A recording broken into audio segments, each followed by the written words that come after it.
Şimdi bu halkaydı mayıp biri. Güzel olan iyiledim var ya halkaydım.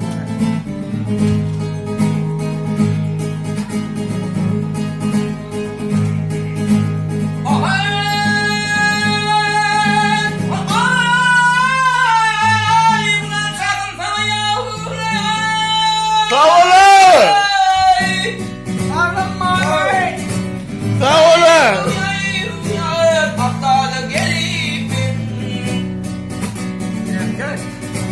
Yeşildim adamı yar yar harayım döndü. Pervana dik oldu yayru yayru yayru yayru yar. Akkodu düşüpüm. Eğer rahatı vursam yar yar yanayım. Sağ ol. Evet. İşte aradı. Tamam Shohrat'la millet ara. Şöyle. Hanım.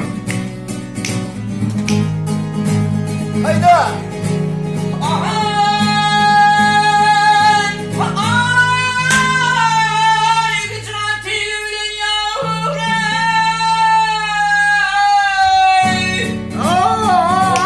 Dönürüm.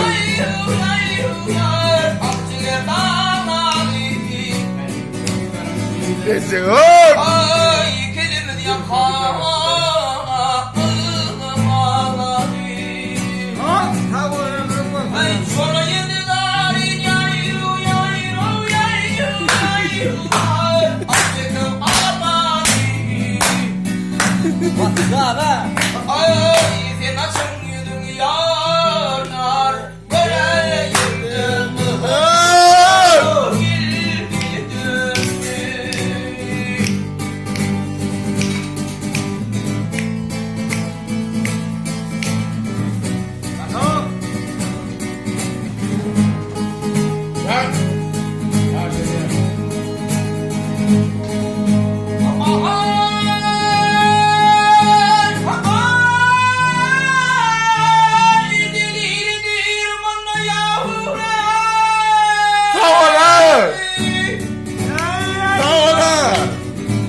Betul.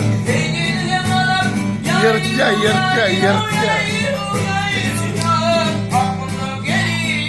Evet, beni lazım getirirsin misin? Bunun yanında eli sonra.